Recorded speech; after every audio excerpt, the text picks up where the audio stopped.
Posledného rečníka dnešného dňa je ním Carlos Bosh.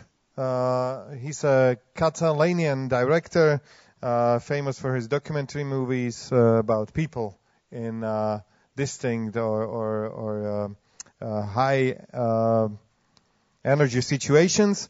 And I would like to invite Diana Fabianová, the director of Festival Jeden svet. Aj pre vás slovenských hovoriacich, toto je Diana Fabianová, riaditeľka festivalu Jeden svet. Ruky boská, mladá pani, nech sa páči. Chceme sa vám poďakovať, pretože Carlosa sme priniesli v spolupráci s vami. Povedzte nám teda prípadne niečo o ňom a prípadne o tejto spolupráci. Dobrý deň. Áno, dobrý deň. Ja sa veľmi teším, že je tu s nami dneska Carlos Bosh. Ja som ho spoznala veľa rokov dozadu, keď som študovala v Španielsku. Práve prišiel z Oscarov, kde bol nominovaný jeho film Balseros a mal veľké premietanie a dvojhodinovú diskusiu. O čom je ten film? Je to o Kubáncoch, ktorí sa rozhodli ísť do Spojených štátov. Bol jeden moment v histórii, kedy si povedal Fidel Castro, že zničím ja ekonomiku Spojených štátov tým, že tam dám všetkých svojich občanov, otvoril hranice a oni teraz v rýchlosti išli na rôznych vozidlách od pračiek cez nafúkovačky naprieč teda kanálom, morom. Pračka, neviem, či už tak úplne pláva, ale... Tie vozidlá sú ale tie kubánske asi áno. Je tam. No a ten film teda sledoval týchto ľudí nie len v ten moment, kedy sa dostali na to more, ale aj po 5 rokoch, 10 rokoch. A to bol dokument, to nebolo, že hraný film, že o tom, ako sa to, či on tam normálne prišiel sa pozrieť a... Dvojhodinový, hej. A vedľa nich prával na tom drahom motorovom člne a oni na tej pračke a on si ich nakrúcal. Som topili, ale... Jasne, rozumiem, a tak preto umenie. No ale pointa je, že teda už na tej prednáške, keď hovoril o tom svojom filme, som pochopila, že on je nielen výborný filmár, ale aj výborný pedagóg. A on teda učí po celom svete a vie tú informáciu aj podať a je zaujímavý veľmi tým, že on naozaj vie z tých lokálnych historiek urobiť odkazy univerzálne, že oni platia po celom svete. On je skromný pán, ale on je naozaj za veľkú hviezdu, nielen v Španielsku, ale aj v zahraničí. A každý jeho film je ocenený nespočet cenami. A hlavne teda to, že on sa o tie vedomosti chce deliť a delí sa výborným spôsobom. Včera mal masterclass na Filozofickej fakulte. Verím, že toto je začiatok dlhodobej spolupráce, že sem príde častejšie a teším sa, že tu môžu byť a vám povedať tiež zo svojich znalostí čo najviac. Veľmi pekne ďakujem aj vášmu festivalu, že ste nám pomohli, aby bol tu. Diana Fabianová z festivalu Jeden svet. And now please welcome Carlos Bosh.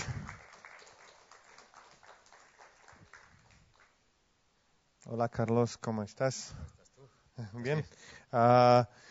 ¿Recuerdas cuando, do you remember the time when you came to Czechoslovakia? Of course. You were here in 89, right, to shoot Revolution? Yeah, something I wanted to tell you during this half an hour or something. Okay, so I will... No, it will be about my strokes of luck. I think I've been lucky. And so sometimes when I teach, I always tell them, don't follow my example because I've been lucky. I've been in the right places because I was lucky. And I was, so maybe that's I was lucky enough that everybody was in Berlin. Mm-hmm. All the journalists were in Berlin, and the television I was working for, they took days deciding, do we send a team to Berlin? It was too late. Mm-hmm. And then I suggested, why don't we go to one neighboring country?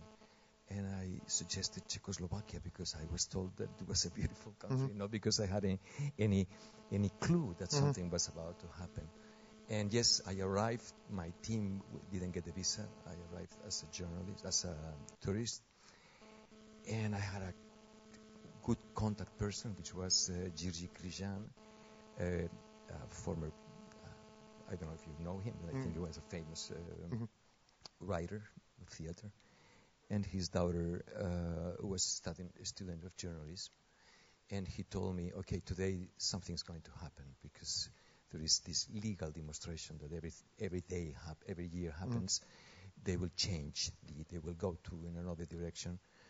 Go with them. And I was promised I was the only journalist for 3 or 4 days before all the journalists started to come from Berlin. And with my little camera, I was allowed to stay with them, and also when they were having secret meetings in the backstage of the theater.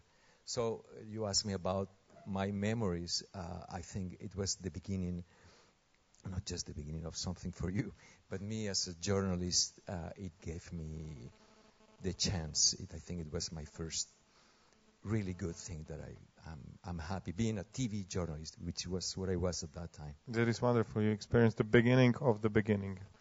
Wonderful. It was. Okay, the stage is yours. Thank you. Thank you. I'm sorry, you don't mind?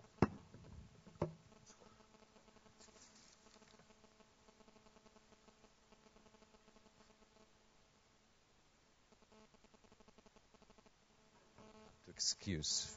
First, I want to thank Open Society and also the festival One World because of having thought that what I have to tell you is useful enough, at least for those, I hope, who are interested in documentary storytelling, which is my field.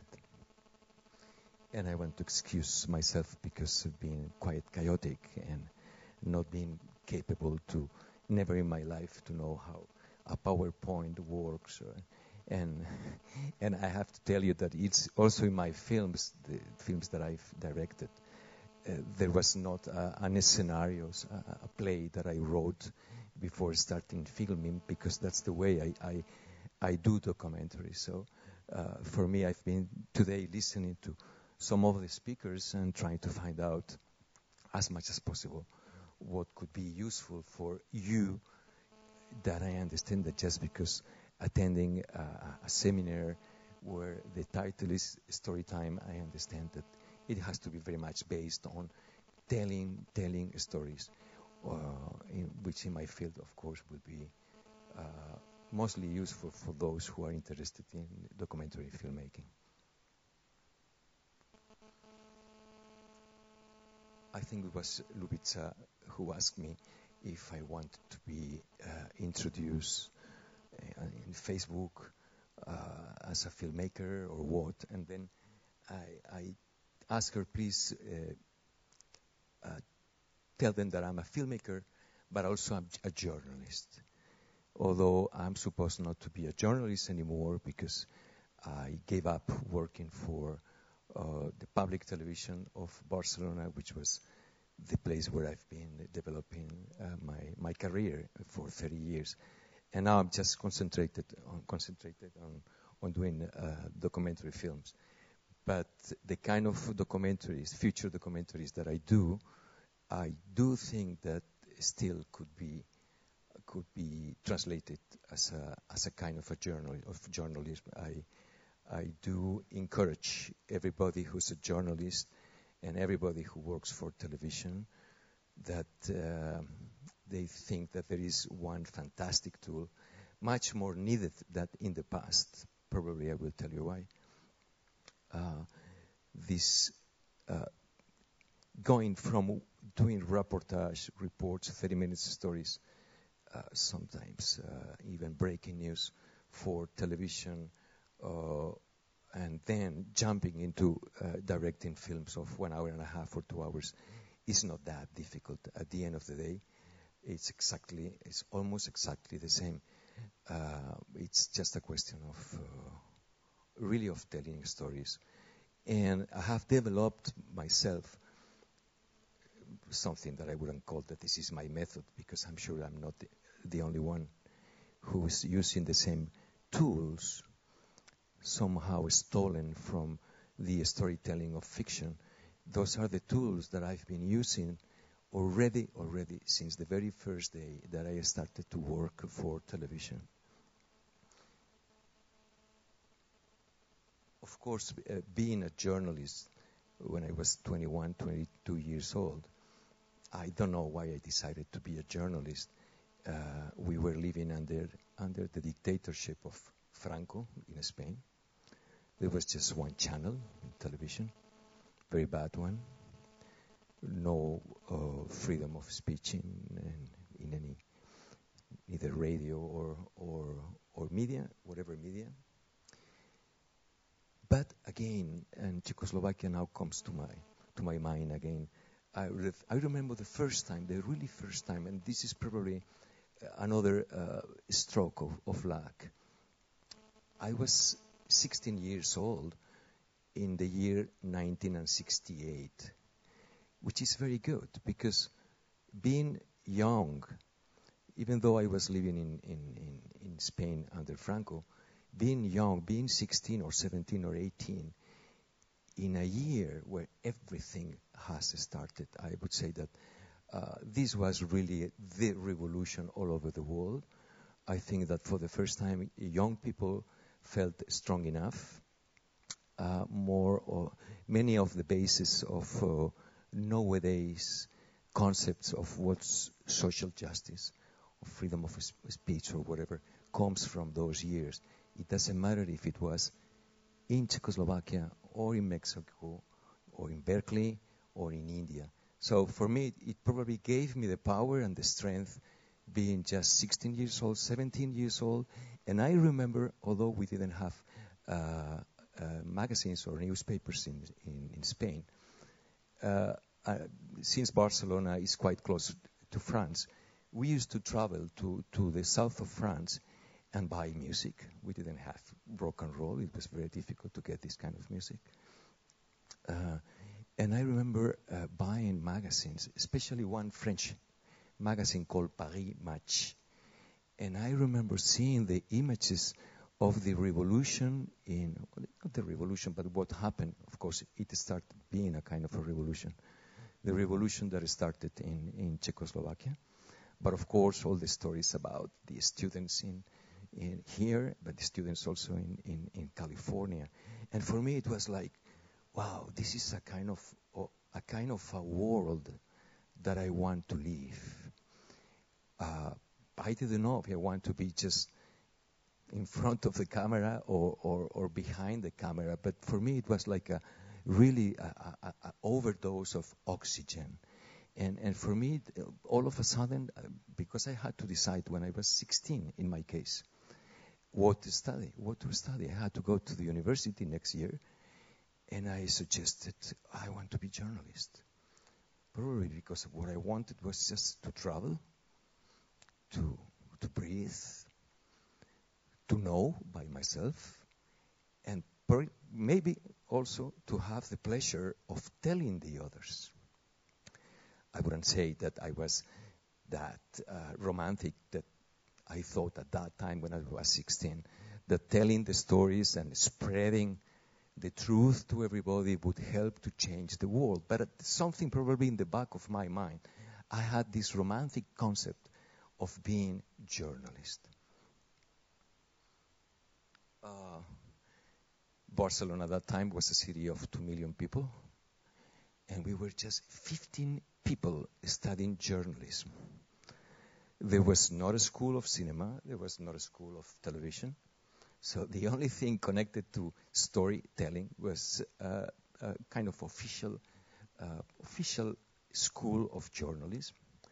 And we were just 15 people. And I remember, it's not that I remember, my father told me, okay, this is what you want to study. I'll pay you your studies, but please do another career at the same time, not just journalism. And I also became a lawyer during the same 5 years, which was quite easy, I have to say.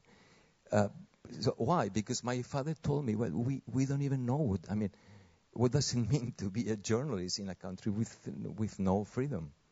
But really I was captured by those images coming from Czechoslovakia, coming from California, rock and roll, whatever. There was something there. There was somehow the world was waking up. So first, golpe de suerte. How do you say golpe de suerte? Stroke of luck. Stroke of luck. First stroke of luck was being 16 when many things were starting. Another good moment for me was when I was fed up of writing stories for a newspaper, because Franco died in 1975. So I was already a journalist. When Franco died, it was like an explosion of freedom. And little by little, we started having hundreds of magazines, dozens of newspapers, but still only one channel of television, which was the public Spanish television. But then all of a sudden, in the year 1984, I'm from Catalonia. The autonomous government of Catalonia thought that it was the moment to also build a public television of Catalonia, in order at least for not losing the language, the Catalan language, that was almost about to be lost, at least in the cities like Barcelona, not in the village. Because as you probably know, the language was not allowed to be spoken. It was allowed to be spoken at home and in the street, but no newspaper, not at all, nothing, not at the university, not on the radio. So, in front of the powerful Castilian language, we were about to lose Catalan language. So, the first idea, I'm not for independence. If I am, I don't know. Just to tell you that, please don't misunderstand me. I am for the referendum that we hope one day we will have. And I hope that the result will be respected. But I'm sure that Spanish government will never allow us to vote and decide if we want to be a separate state. And yesterday, one colleague asked me, so what would you vote? And I said, I never thought about this, but the answer I think is good. The answer was, okay, if one day the Spaniards, which means the civilians, those who vote, if the Spaniards one day accept that we Catalans vote for independence, I will not want to become independent from such an open-minded country. The problem right now is that it's such a close-minded country. It is. After years of democracy, I don't know what kind of democracy. We could say the same if we talk about Slovakia and many other countries in Europe. So with this lack of democracy, with the problems that we journalists face, with corruption and everything, are we talking about democracy? Well, I went a little bit too far, but since I was talking about the importance of having TV3, the public television of Catalonia, being important, I wanted to make clear, because I know that the issue of what's happening in Catalonia, I've been asked during the day and a half that I've been in your country, it has happened at every single cigarette that I was smoking. So the idea was to build a really modern, and I think Barcelona, during dictatorship, the fact of not being the capital city, it has happened in many countries under dictatorship. Those cities that were not the capital ones managed somehow to escape from the heavy weight of police, army, government, in our case, kings and queens and princesses and all these kind of people who are around. So I think we were young people with a lot of ideas trying to build a new public television that had nothing to do. It had to be something very different to the Spanish television in terms of modernity. That's all, especially in terms of modernity. And a stroke of luck. They needed people to do documentaries. And all the people who did documentaries for television, even those who were Catalans, they were living in Madrid because it was a very centralist country. And they called me because they had seen some of my pieces that I had written for newspapers or for magazines. Usually I was more a journalist writing long stories, which I prefer than just news of every day. And I told them, well, I don't know, I have no idea about television, but okay, this is a question just of telling stories.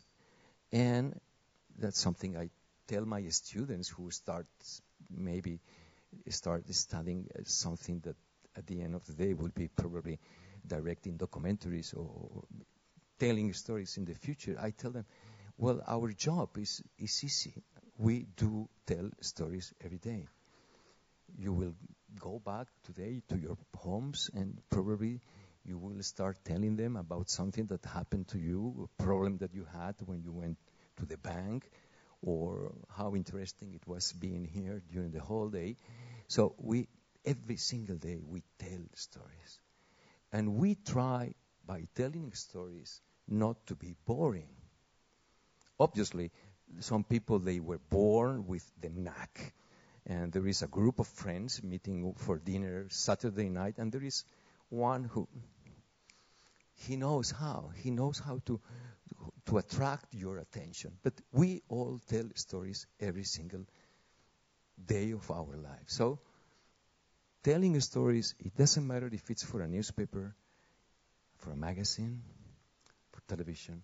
It's just a question of, I would say, how to try to know which is the truth,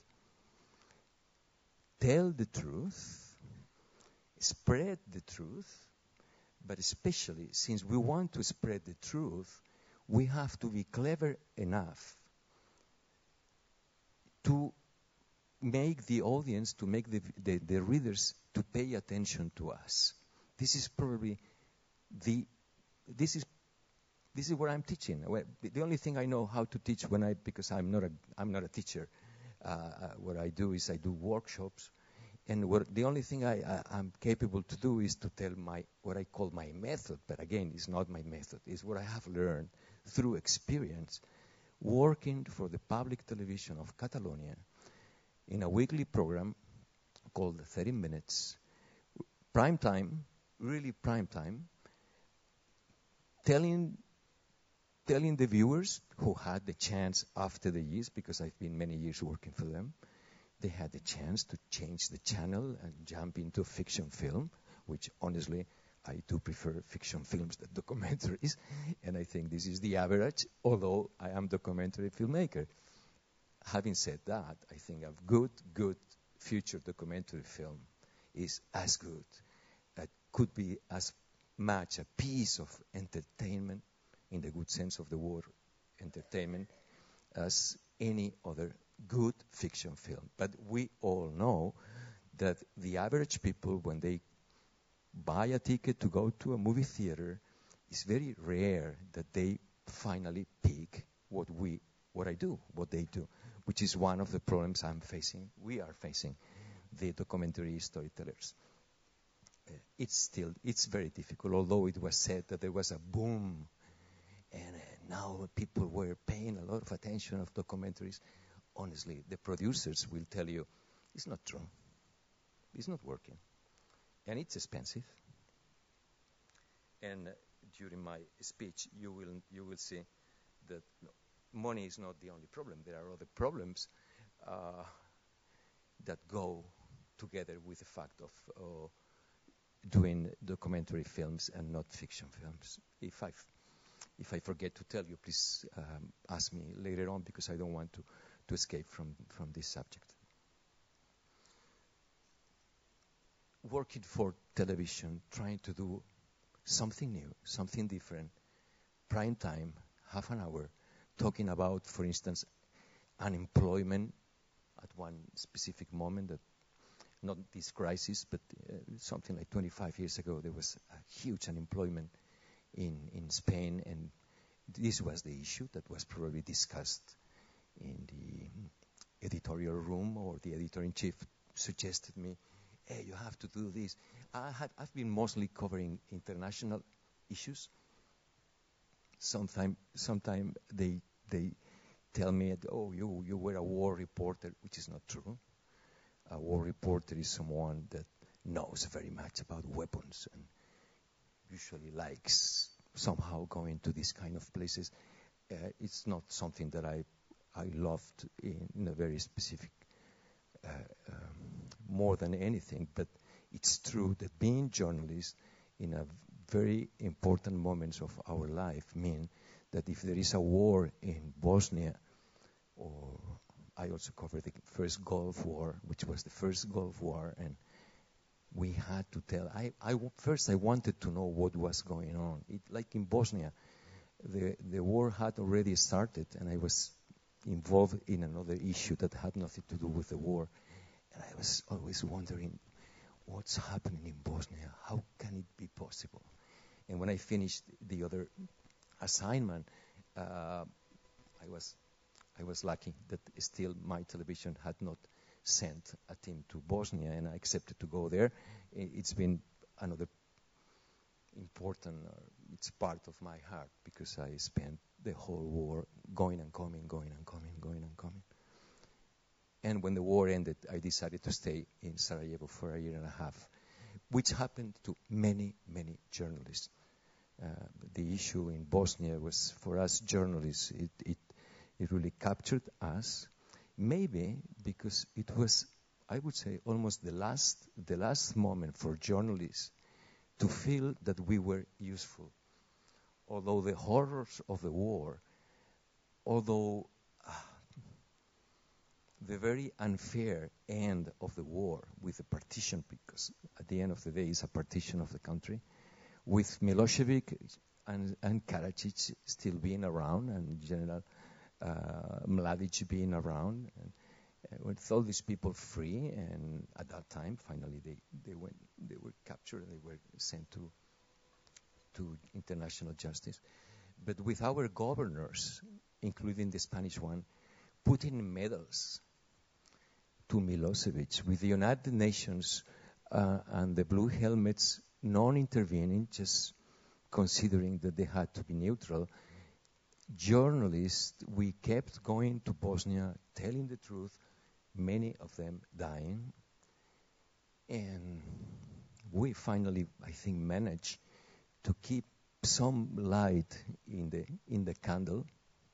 So that's probably why we journalists covering the issue of Bosnia, we thought that we were useful.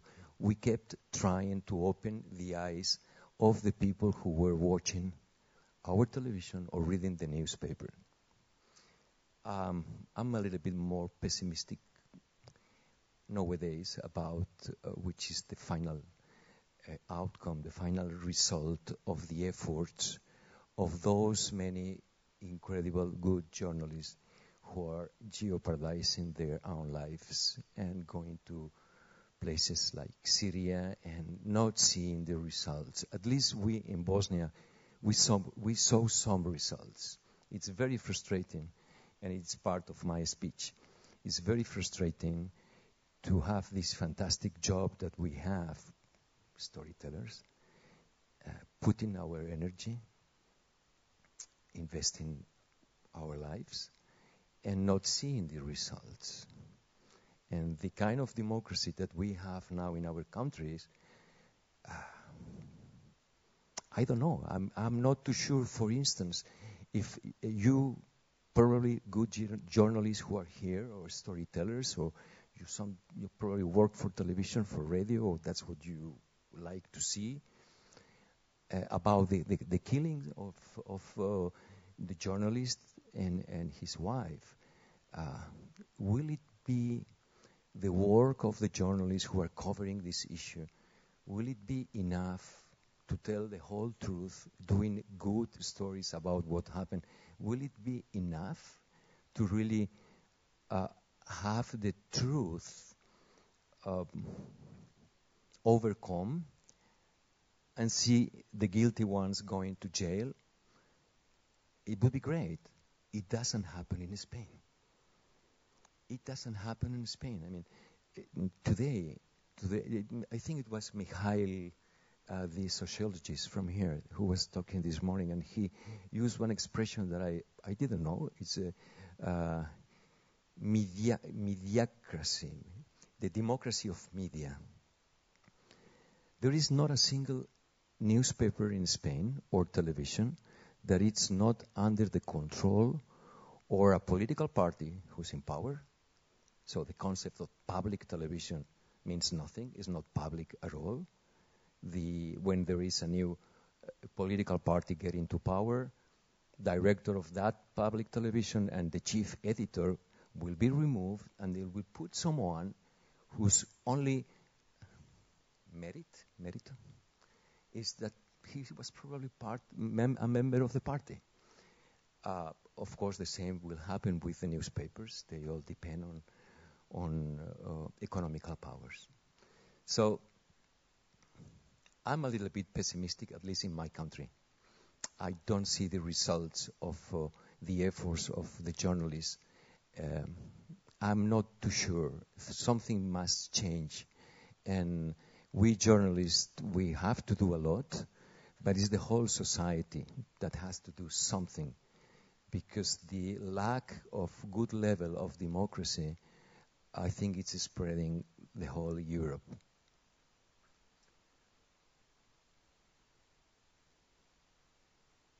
Working for that public television, trying to stay prime time, and we managed with very good shares, although we were talking about subjects that honestly were not the funniest thing to see that Sunday night at 8 o'clock.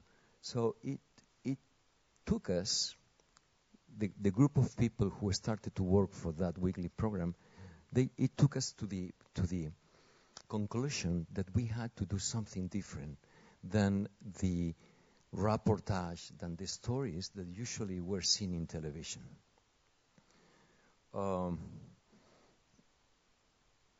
We started, which was not something that we invented at all, but it was fantastic for me to start working for television in a moment that what was decided, is that we need to have good audience for our channel. And although you doing journalism, doing reportage, doing documentaries, you will be covering stories like, let's say, Bosnian War or unemployment or Alzheimer's disease or whatever, we need to have a lot of audience. So I think that we knew we had to change the kind of journalism that was the common one in television at that time. I'm talking about beginning of the 80s. It was more like seeing a story of 30 minutes in television about whatever subject was more like reading a manual. A boring dossier with a journalist who was the narrator, almost telling you what to think. And I think that we thought, okay, something that has been already done in the written media, which was called new journalism, when they started to engage good writers, some of them good fiction writers, and they became journalists. Why? Because what people like are stories. They like characters. They want to be informed. We all want to be informed. It would be fantastic now to take a pill and know every single thing about what's happening in Syria. But it doesn't exist. The only way is reading and reading and reading. So we storytellers doing journalism, whether for television or future documentary films, we have to keep in mind that our job means know the truth, try to know the truth, tell the truth, and make the truth be spread as much as possible. If it finally will help for something, will be if we really manage to do something strong, something that the people will keep looking at us, that 5 minutes after of a documentary about unemployment, something will have captured them. Here is where I think that all my years working for television and working for a primetime program helped me a lot. I remember when, I don't know if you have the posters of my films.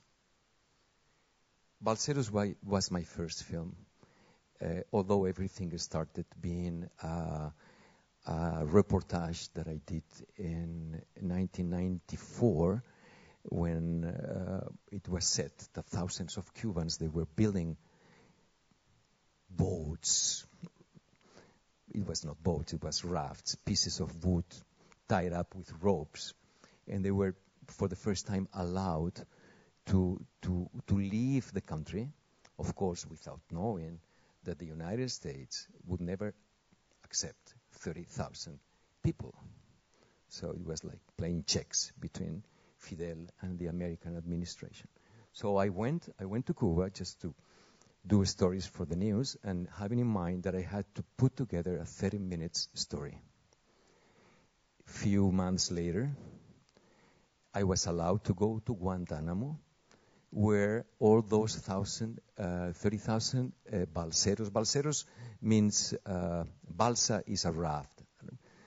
Balsa is a rudimentary, does it exist, this word? Rudimentary. Very simple boat out of nothing. So balseros were the Cubans that left through this mean. 30,000 of them were stopped in Guantanamo. It was much worse than a refugee camp.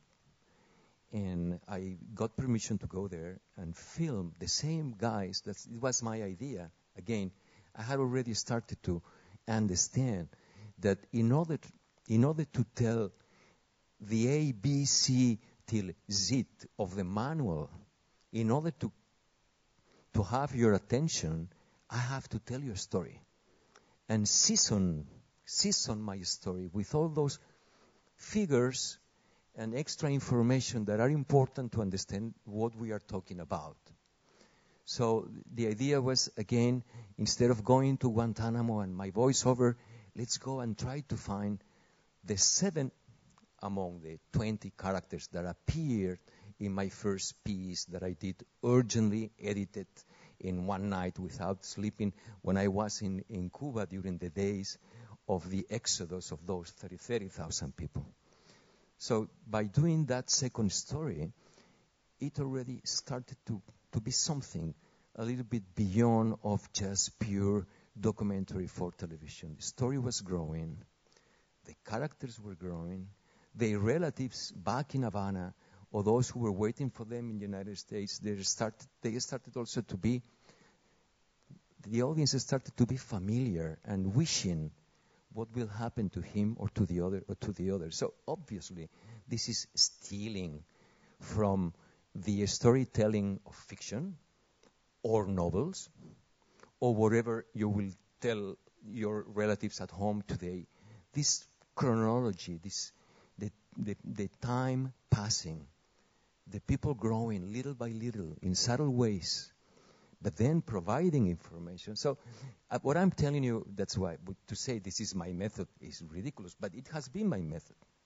And of course, this is something I do recommend a lot because it has worked for me, working for television for many years, prime time, telling stories that honestly it was not the most pleasant thing to see that night being in your sofa at home. When I did my first film, Balseros, as I told you already, the 2 stories that I did for television with the same characters, I stopped filming them as soon as they got permission after a year and a half to get to the United States. And I filmed a 3rd little story for television. And that's all. But I managed, and I'm glad, I managed to keep all those tapes, because at that time it was tapes, in boxes, under my table in my office. Because usually in television at that time, they needed those tapes to go and film basket or whatever. Not because I thought that there was something extra to be done, but maybe yes.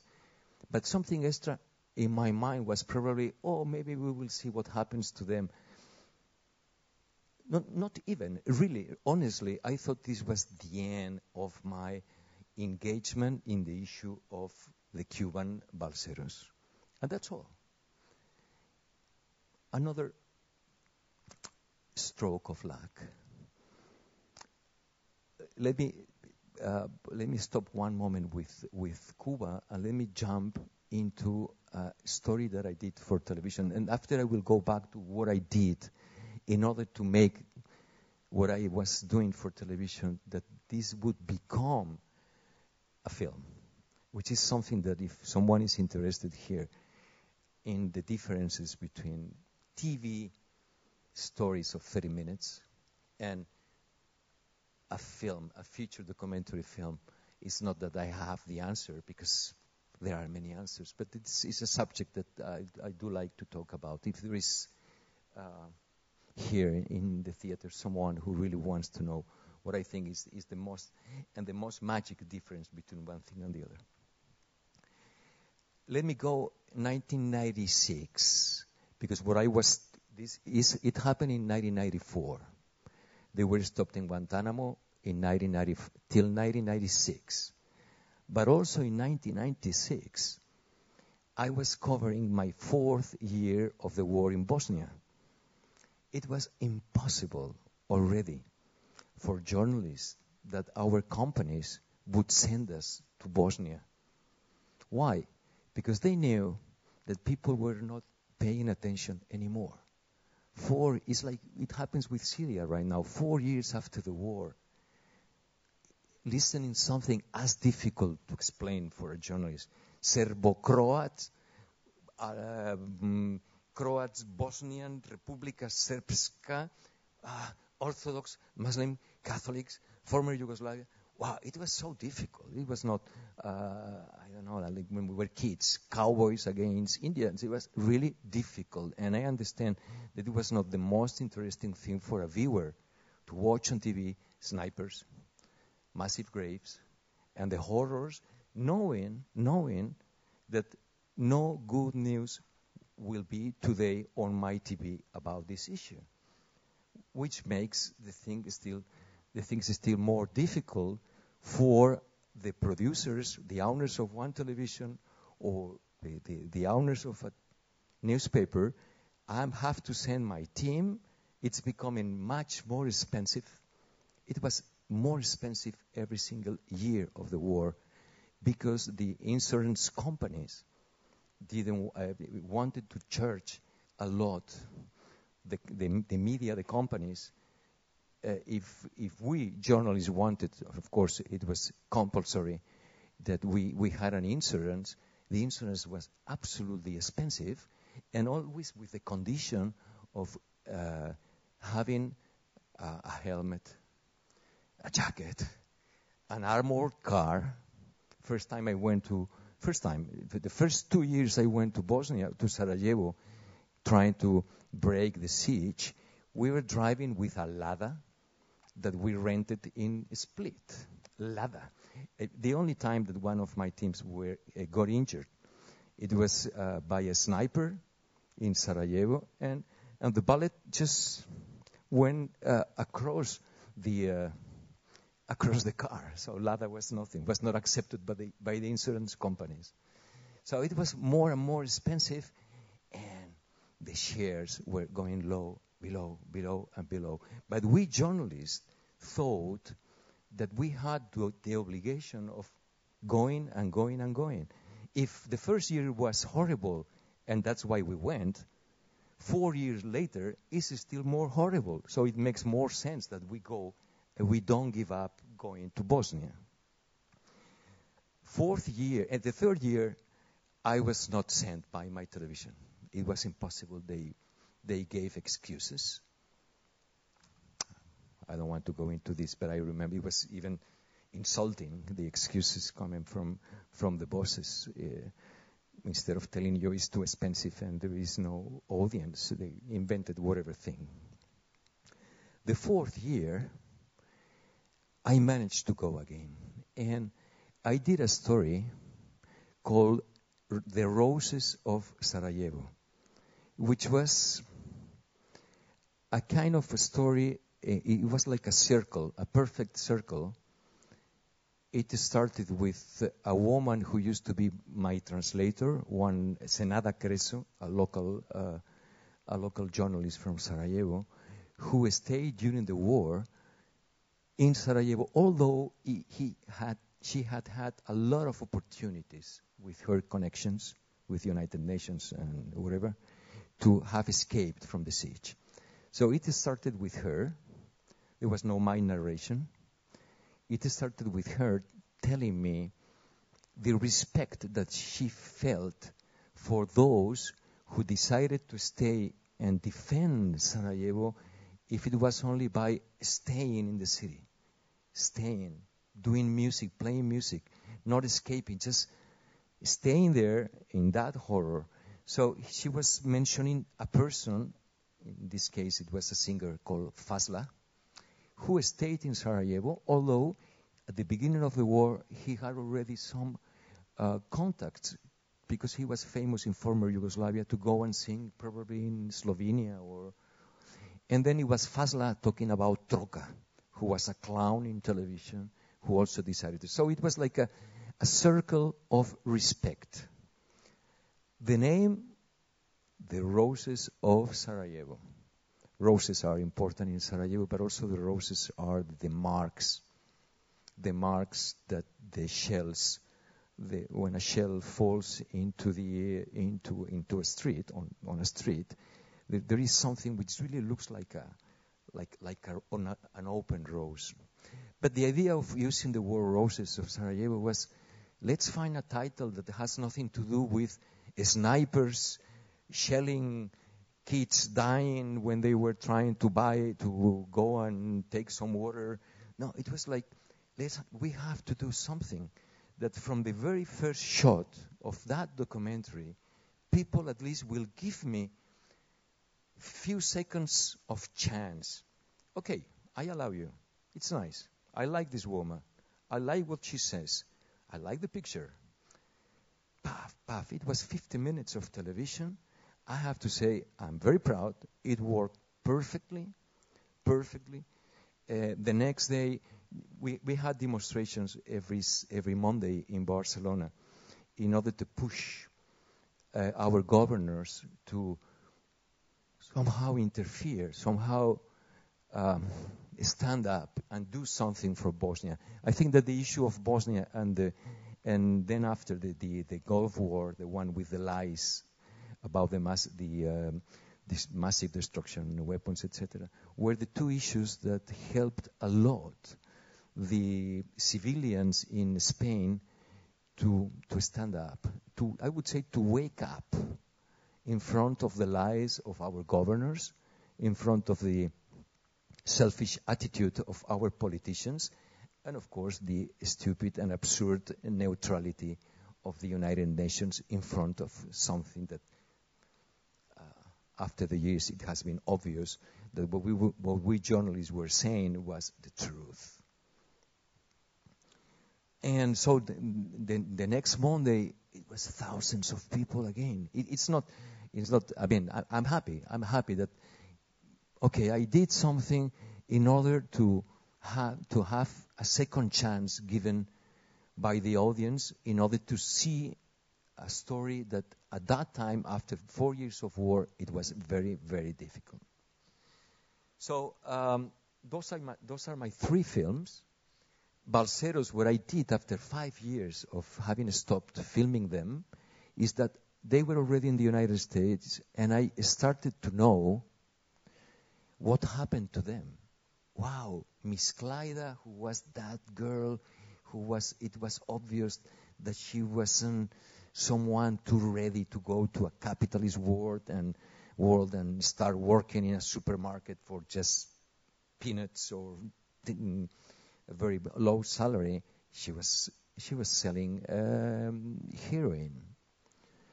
The other guy, who was a poor guy, fantastic poor guy, that the only thing he wanted in life was something that there was in a song that he was always singing, un carro, una casa, una buena mujer, which means a car, a house, and a good woman. This guy was in a sect in Nebraska, because he was sent to Nebraska, and the only place in that city, in the state of Nebraska, where he could find someone who spoke Spanish was in a church with the people from El Salvador, who are immigrants and very religious. And then he finally ended being in a sect. The other was somehow okay, and the other one also, it was a big disaster. Then I understood, okay, this is the story I want to tell. It was my first film. I thought it has to go beyond just television. Television, a documentary in television, is something that's probably the difference I told you that I would like to talk about. Documentary in television is something that the day after, or a month after, or a week after, it's just a yesterday newspaper. That's all. Okay, it would be good. It's an archive. But this story will not have any interest and will not make any sense maybe 1 year later, 2, 3 years later, 10 years later. No, what I was going to explain with my film was I understood all of a sudden by seeing what happened to my characters that kind of migration, this kind of leaving your country behind, all of a sudden, in this case was for economical reasons, I have to say. The film started with one of the characters saying, in 1994, in August 94, very important things happened in Cuba. After the fall of communism in the Soviet Union, we felt the country started to lose, blah, blah, blah, blah, blah. So obviously, the story started in one specific moment of history and in one specific spot of this big world. Okay, like any other story. If a documentary filmmaker makes a story about the killing of these two journalists, the journalists Jan and Martina, it will be that specific year in that specific country. It could be a fantastic documentary film. Sure, but I would encourage those who will do it, and I hope they will, and maybe they are already doing it, is that do think that your film will have to be shown in Japan, in Sundance Film Festival, and maybe in 10 years it will be still working as a masterpiece of fighting against corruption. So try to find something, although it will be local. Everything is local. It was local. It was Cuba, the year 94. But what was the story I was telling? Beneath the lines or beyond the story of 30,000 Cubans trying to get to the United States. I was telling the story of the fact that trying to get to another country, change your life. It will change your life. You will leave behind your family, your relatives, your colors, your food, your music, and you will jump into a world that had nothing to do with the logic of your previous life. And you will be trying to ride that wild horse, maybe pulling one rein, maybe pulling the other rein, but almost nothing will depend on you. If we look at ourselves here, whatever we do, if we think about ourselves in the past, of course we had problems with health or with money or some drama in our families, but there is something logical in the final result of who we are today. Nothing was logical there. Not even for those who more or less made it. Because, someone was capable to send every week some money to his mother, and he was happy. Yeah, okay. Is it enough? So, this was already a film. There was one universal, something beyond the specific fact that belongs to one specific moment in life and in one specific spot of the world. So that's what I keep, and also the way something that is also in my method. Of course, it worked perfectly here because it was finally 8 years of following them. 2 years and a half doing 3 stories for television with my voiceover, blah, blah, blah, blah, blah, blah. And then 5 years later, and then I spent something like few months just filming them, the final outcome of their adventure. I think it's too late, yeah. Well, the others I would say is the same. I've been using chronology. That's why it's impossible to produce my films, because every single story that we see in a novel or in a film, a fiction film, there is one chronology that could be just maybe one night in the life of a kid who stayed at home alone because his parents left and they forgot he was there. We've all have seen this film. And the writer decided, one night is enough. We journalists usually are sent to places, or we decide to pick one subject, and we think, I have enough money, but there will be the birthday of my son. I should be here back by the end of the month, or our producers will tell you, or the bosses, do it and come back in 10 days and write it and give it to me quickly. So I've got the gift, and I've been lucky enough to find stories much more than finding the money. I have spent, everything that I had as a salary working for television. I stopped working for television with that money, trying to find maybe one producer there, but it's difficult for documentary filmmaking, really get the money that you need to be following. September is 1 year in a prison in Madrid. The one who's in jail, of course, is the man, and the one who's visiting him is his wife. And during the whole year, every single month, she was visiting him, always with the 3 packets, which was the only thing allowed, and they were allowed to have sex, but sometimes at 8:00 in the morning, which is not my favorite, by the way. So I don't know if it was their favorite, but I'm kidding. What I'm saying is that they were allowed at 8:00, but maybe they had a lot of problems, or maybe he had been told the day before that he will have to stay still 5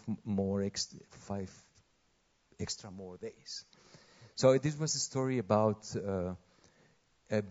what does it mean, being in jail, being in prison, in terms of being separated from the one that you love. Not what it is being in jail eating shit, or it's because I had the chance. A friend of mine was in jail, and I knew that his girlfriend, who used to work with me, I knew about this separation, and I started to know this feeling of being far from the one that you love. And I thought that it was good, because in Spain, the time of condemnation is absolutely absurd. It's long and long and long. And you could be maybe 6 years waiting for the judge to decide. And you could be sent to jail for 20 years, for 30 years. It's something that should be changed. And I knew about that, but I had the chance by going to show my film Balseros to the jail, because my friend was there. I thought, it's a good chance to see my friend. I was invited to show Balseros in a male's jail. And there is a moment in Balseros after the 5 years that one of my characters says, in 5 years, many things have happened to me. I've been working day and night, as you know, blah, blah, blah. And my wife stayed at home, and finally she found another man. Wow, the 200 inmates started to shout, Carlos, hija de puta, son of a bitch, blah, blah. And I thought, wow, this is a film. Okay. I'm sorry. Yes. I'm really sorry. We're like 20 minutes over time. So I would just, it was wonderful. We could keep going, and some people maybe would wanted to keep going, and you can continue with that. But we're really, really over time. So now it's time for the questions. Maybe there are some questions biting you since the beginning of this wonderful speech. Anybody has any questions? Because I think you already answered all the questions anybody could have, and you still managed to go like only 2 movies, right? There was one more. Yeah, it's Bicycle Spoon Apple. Okay. Oh, okay. It's also 3 years following the former mayor of Barcelona that we all loved, because he was the one who made this open city that everybody appreciates. He was our leftist which gives to another subject. Always when I come to these countries, when I consider I'm a leftist, and then people look at me, yeah, but it's another subject. If you were Spaniards, you would be voting what we call leftist parties. So don't look at me as the enemy, please. I know you understand what I mean. Okay, so someone who everybody loved him, everybody, and one day on television he appeared saying he was suffering Alzheimer. And it was such a shock for all of us. And he allowed me to follow him and his relatives for 3 years in order to talk about Alzheimer. So again, I had a hero. You and the one who's there, had two heroes. Thank you, Carlos. That was wonderful. And I would like to thank you for our visit. I would like to thank Festival Jeden Svet for having you, and hopefully you're going to stay for the after party. Yeah, are you? Yeah, okay. So we call the party the after party already. No, it's 9 o'clock. You can stay until like 10 maybe and listen to Slovak hip hop. Yeah, okay. That is wonderful. It's like... We're going to have rapper Vets, and then we're going to have that you are real. I've been following the whole day. You are very good. Oh, thank you very much. And if you want to listen to some really good Slovak hip-hop, 9 o'clock, Kace Dunaj, Modré hory, Vets, they are going to explain how to do good, strong hip-hop lyrics. So maybe, I think you have so much energy, then maybe probably in 5 years, you will decide that you're not a journalist, you're not a documentarist, you're a hip-hop I'm artist. A normal person. Yeah, we're gonna see that. So, a takisto aj vás všetkých, thank you again, thank you for your visit. Thank you. Takisto ďakujem aj vám všetkým, že ste s nami absolvovali aj túto trojitú afterparty prednášok a druhý ročník Storytime, ktorý organizoval Open Society Fund. Chcem sa poďakovať organizátorkám, hlavne s ktorými som ja mal kontakt, Natálii Tomekovej a Lubici Stanekovej. Ďakujem, dievčatá, boli ste úžasné. Chcem sa poďakovať Open Society Foundation vám všetkým a pozývam vás o 21.00 do KC Dunaj, kam vás pustia zadarmo s tou výsačkou, ktorú máte na krku, takže nestratiť a bude tam, ako som už spomínal, Vec a Modré hory rozprávať o tom, ako vzniká dobrý rapový text a prečo niektoré pesničky sa nestávajú hitmi napriek tomu, že na to majú všetky predpoklady, napríklad Šabi Šabi, Abu Dhabi a podobne. Takže ďakujem ešte raz veľmi pekne a pekný večer.